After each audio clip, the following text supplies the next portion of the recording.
if lower and middle income countries pool their funds together and order vaccines in bulk?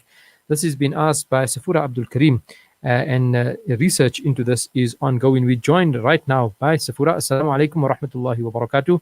Welcome to the program. Assalamu alaikum, and thank you for having me. All right, so what is going on here? I mean, these are huge amounts of the products that are required globally to help people with COVID-19 or to fight it. But obviously, there's price tags attached to it, and poorer countries seem to be on the losing end once again. How are we going around this? So I think the situation with vaccines is very complicated because there's a limited supply of vaccines. There's a limited number of people who can produce it, a limited number of companies that can manufacture it at scale.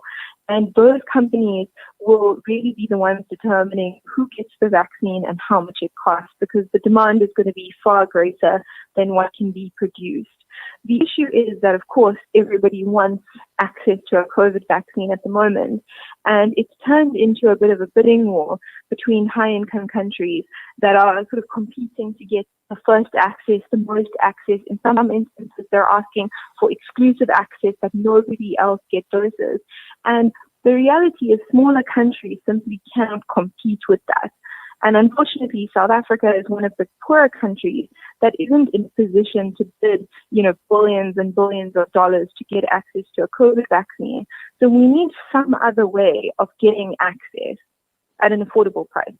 And when you talk about the leading countries who are already placing orders, who are some of these, and what type of orders are they actually placing? So the orders are coming in two different ways. The one is some of the countries like the UK, the US, even Germany, their governments funded the development of certain COVID vaccines. So they gave money to pharmaceuticals or biotech firms to say to them, okay, develop this vaccine.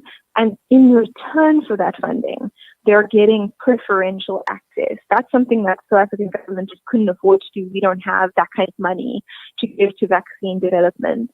The second thing is that they're using something called an advanced market commitment, which is an agreement that you make when the vaccine is still in development and you commit to buying a certain amount of it before you even know whether or not it works. And generally, you pay an amount upfront to secure that commitment, and then they'll agree to give you that access first, because you're taking a risk and saying to them, I'll pay you even though I don't know if it works.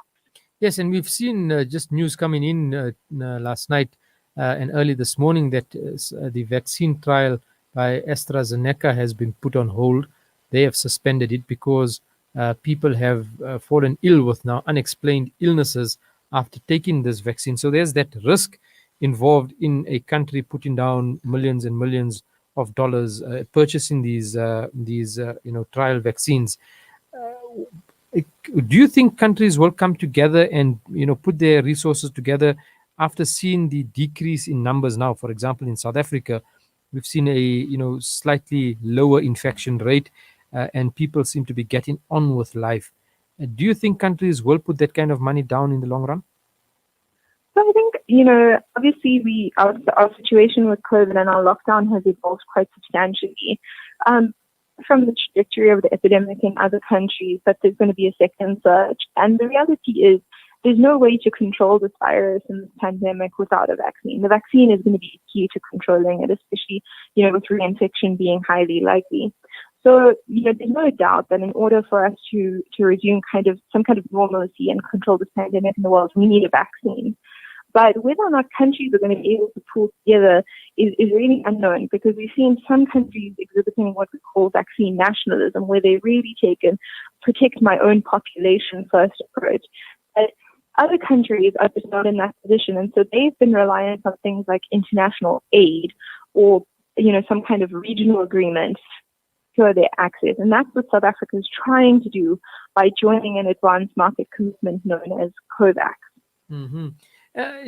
Is there any possibility of South Africa developing its own vaccines? Why are we seemingly short on that knowledge base?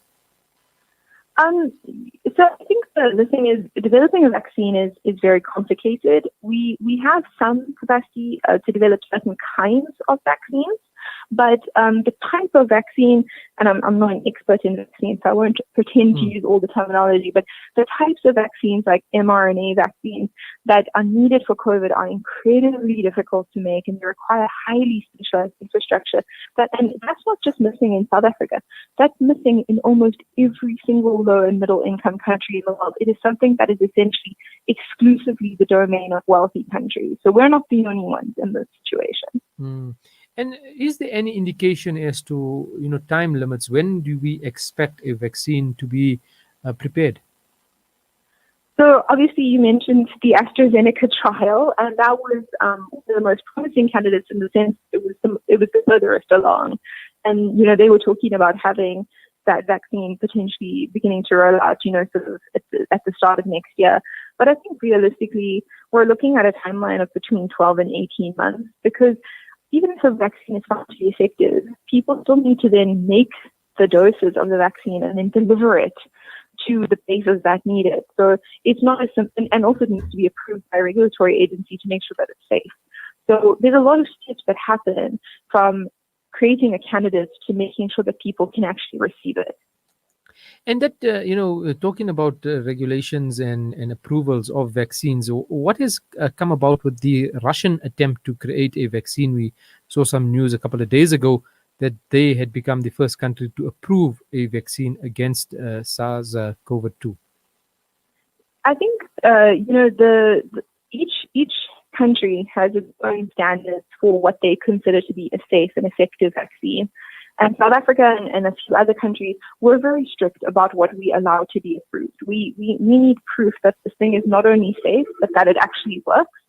And so for that reason, we haven't rushed to approve anything, because there's no conclusive scientific evidence that there's an effective vaccine yet. There's some evidence that the vaccine candidates might be safe. And so for that reason, the Russian regulatory authority did approve a vaccine, but it's not clear whether or not that vaccine was actually effective. And that's what it takes for it to be approved in South Africa. Safura Abdool Karim, Jazakallah khair, and thank you so much for joining us this morning and for having the discussion around COVID-19 vaccines. You go well. Assalamu alaikum wa rahmatullahi wa barakatuh. Jazakallah for having me. Massive explosions have rocked Lebanon. Homes destroyed, hundreds of people missing, and many more have passed on. Over 300,000 people have also been displaced. Africa. The Africa Muslims Agency teams are on